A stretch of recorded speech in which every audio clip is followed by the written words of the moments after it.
ത്തിലേക്ക് മലപ്പുറം കീഴ്ശ്ശേരി ആശുപത്രിയിലെ മോഷണത്തിൽ പ്രതി പിടിയിലായി. പെരിന്തൽമണ്ണ പട്ടിക്കാട് സ്വദേശി അബ്ബാസാണ് പിടിയിലായത്. ആശുപത്രിയിലെത്തിയ രോഗിയിൽ നിന്ന് 50,000 രൂപയോളമാണ് ഇയാൾ മോഷ്ടിച്ച് കടന്നു കളഞ്ഞത്. അരുൺ അമർനാഥ് വിവരങ്ങളുമായിട്ട്. അരുൺ, ആശുപത്രിയിൽ നിന്ന് പോലും പണം അടിച്ചു മാറ്റുക എന്ന് പറഞ്ഞു കഴിഞ്ഞാൽ അത് കള്ളന്മാരിലും ഒരു മര്യാദ വേണ്ടേ എന്ന് തോന്നുന്ന നിലയിലായിരുന്നു. എന്തായാലും എവിടെ നിന്നാണ് ഇയാളെ പൊക്കിയത്? ദിവിഷ വാസൽ, തീർച്ചയായും അത്തരത്തിൽ ഡിസ്ചാർജിനായി വെച്ചിരുന്ന തുകയായിരുന്നു ഈ മോഷ്ടാവ് കവർന്നത്. മെനിഞ്ഞാന്നായിരുന്നു ഈ കവർച്ച നടന്നത്. രോഗിയെ സ്കാനിങ്ങിനായി കൊണ്ടുപോയ സമയത്തായിരുന്നു മുറി മാറി കയറിയെന്ന വ്യാജേന ഈ മുറിക്കകത്ത് പുറത്തേക്ക് കടക്കുമ്പോൾ ഇയാൾ പറഞ്ഞത്.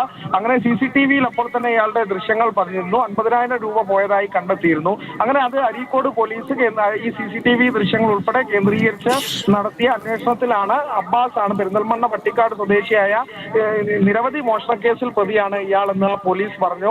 ആ പ്രതിയാണ് പോലീസ് പിടികൂടിയിരിക്കുന്നത്. നിമിഷങ്ങൾക്കകം തന്നെ പോലീസിന് പ്രതിയെ കണ്ടെത്താനായി എന്നുള്ളതാണ് ഏറ്റവും പ്രധാനപ്പെട്ട കാര്യം. ദിവിഷ്, മാർഷൽ. ശരി, എന്തായാലും ആ കുടുംബത്തിന് വലിയ ആശ്വാസമായി.